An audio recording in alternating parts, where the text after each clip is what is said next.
आइए हम अध्ययन करेंगे। आज आपका क्लास 7th का subject science part 3 lesson number यह है आपका 3 और इसका हम अध्ययन करेंगे। लेसन नंबर ये 3 है, रेशों से वस्त्र तक। तो मादा रेशम कीट, इनसे ये लार्वा देते हैं। लार्वा चेंज होता है कैटरपिलर में और कैटरपिलर होता है रेशम के कीट में। तो इस तरह जो है इसका चक्र चलता रहता है। और ये जो है रेशम कीट, ये कैटरपिलर, यही जो है निर्माण करते हैं अपने चारों तरफ एक खोल का, जो 8 के आकार का बनाते हैं।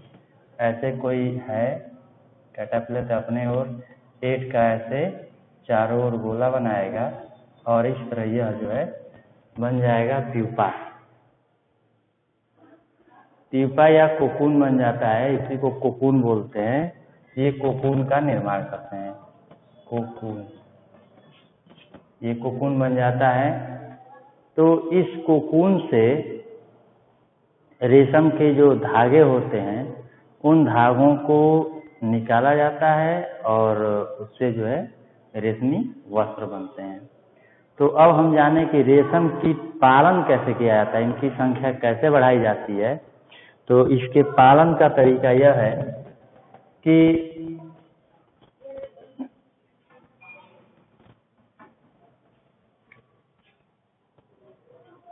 इसके पालन का तरीका है रेशम कीट पालन। रेशम कीट पालन, इसका मैंने बताया था रेशम कीट पालन कैसे किया जाता है और इसको फिर अब विधिवत बता रहे हैं क्या है। तो कोई भी मादा कीट का एक बार में वो सैकड़ों अंडे देती हैं, जिसे लार्वा कहा जाता है। एक मादा कीट जो होती है वो सैकड़ों अंडे देती है और उसे लार्वा बोलते हैं। अब उसको हम ऐसा करेंगे कि उस लार्वे को ले जाकर बांस के एक चैम्बर बने होते हैं, उसमें वह डाल दिया जाता है। ये किसी कागज या किसी लार्वा जो आपका मिल जाएगा कागज पर या किसी कपड़े पर, और वो कपड़ा जो है ले जाकर उसमें रख करके और उसमें डाल दिया जाता है आपके पत्ते शहतूत के, और उसको धीरे धीरे वो खाने शुरू करते हैं। अंडे जब निकलते हैं उसमें तो खाना शुरू करते हैं और वो खा करके पूरे के पूरे वह समाप्त कर देते हैं और धीरे धीरे उनकी संख्या, उनकी जो आकार है वो बढ़ने लगता है और एक जो है कैटरपिलर में चेंज हो जाते हैं, फिर रेशम कीट में चेंज हो जाते हैं। वही रेशम कैटरपिलर जो है वो अपने चारों ओर 8 के आकार का एक जाल बनाते हैं और वह जाकर के प्यूपा में बदल जाते हैं। तो उसको प्यूपा को गर्म करके उसमें से वह जब पानी में वह पानी से सूज करके बड़ा हो जाता है तो अब उसमें से रेशमी धागे निकाल लिए जाते हैं और रेशमी धागे निकाल करके आपके रेशम के वस्त्र बनाने के लिए तंतु प्राप्त हो जाते हैं। तो इस तरह होता है।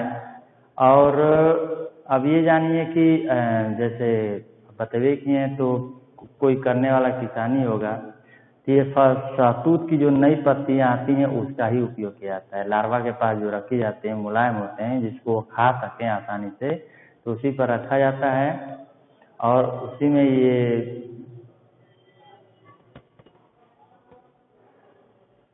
भी है कि ये अंडों को एक निश्चित ताप तक रखा जाता है कि गर्मी पा करके ये निकलें और उससे जो है यह रेशम कीटों की संख्या बढ़ जाए। तो ये सब चीजें हैं आपका। तो इस तरह जो है पालन किया जाता है, संख्या बढ़ाई जाती है। शहतूत के इसकी खाने के लिए शहतूत की पत्तियां ही होती हैं और संख्या जब बढ़ जाती है तो इसके बाद जो है आपका ये जो है अनेकों जो है आपके अधिक मात्रा में रेशम तंतु प्राप्त होते हैं। तो इस तरह जो है आपका ये पाठ समाप्त हुआ। और रेशम की खोज जो कैसे हुई इसके बारे में बता दे रहे हैं। रेशम की खोज, रेशम की खोज, रेशम की खोज कैसे हुई? तो रेशम की खोज चीनी किंवदंतियों के अनुसार बताया जाता है कि राजा और रानी थे जिनका नाम था सम्राट हुंग टी और साम्राज्ञी रानी जो थी सी लुंग ची थी। हुआंग टी और सी लुंग ची ये राजा रानी थे। ये अपने एक बागान में, शहतूत का एक बागान था, उसमें यह चाय पी रहे थे या कोई पेय पदार्थ पी रहे थे। तो उसमें जो है उन्होंने रानी ने देखा कि सफ़ेद कोई कृमि है, ये पत्तियों को खा रहा है, और उन्होंने देखा कि इर्द गिर्द अपने चारों तरफ एक खोल तैयार कर रहा है, अपने आप को एक चारों तरफ चमकदार कोकून तैयार कर ले रहा है, अपने चारों तरफ एक जाल तैयार कर रहा है। तो वह जब जाल उसमें गिरा, यानी जो कोकून बना वो गिरा उनके चाय में या जो भी पेय पदार्थ हो, तो वह देखे कि उसमें अनेक धागों टाइप का निकलने लगा। तो इससे यह पता चला, ये धागों के बारे में और परीक्षण किया गया तो देखा गया ये तो बहुत अच्छे धागे हैं, इनसे वस्त्र बुने जा सकते हैं। तो तब से ये इसके रेशमी जो वस्त्र बुने गए तो ये इसको बहुत ही अच्छे रहे, हर प्रकार से आरामदायक रहे, पहनने में खूबसूरत भी लगते थे। फिर इसको इस चीज़ को छुपाया गया कि कैसे निर्मित हुआ, पूरे विश्व से छुपाया गया इसको। फिर बाद बहुत वर्षों बाद, बहुत सालों बाद पता चला। तो आज ये खूब व्यापारिक रूप में इसका उपयोग किया गया। तो इस तरह जो है रेशम का खोज हुआ, उसका व्यापारिक महत्व बड़ा रहा। इसके बाद रेशम का, आप एक देख रहे हैं, रेशम का संसाधन कैसे करेंगे। जैसे रेशम कीट से रेशम प्राप्त हो जाएगा तो एक छूट रहा है पॉइंट, रेशम का संसाधन। रेशम का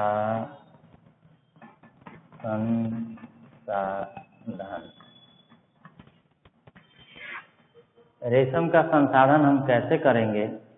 तो रेशम का जो संसाधन है, यह रेशम फाइबर प्राप्त करने के लिए रेशम का संसाधन वो कोकून से पूरी ढेरी जो होती है उस ढेरी को ले लिया जाता है, इसको धूप में रखा सुखा दिया जाता है, और सूखने के बाद इसको भाप में रखकर या गर्म पानी में रखकर इसके रेशों को अलग कर लिया जाता है। जो अभी बताए हैं, रेशों को अलग करके फिर उसको तंतु रूप में, तागे रूप में निर्मित किया जाता है, फिर उसकी रीलिंग की जाती है, और रीलिंग करने के बाद हमको, रीलिंग जब प्राप्त हो जाता है तो प्राप्त होने के बाद हम पूरा इसका हम वस्त्र बनाने के लिए उपयोग में लाते हैं। तो इस तरह जो है आपका ये पाठ खत्म हुआ। इसमें प्रमुख शब्द दिए गए हैं, इसको आप लोग देखिए और अभ्यास कीजिए। जो भी कोई दिक्कत होती है, अगर डायरेक्ट आप पूछना चाहते हैं तो मुझसे इस नंबर पर पूछ सकते हैं।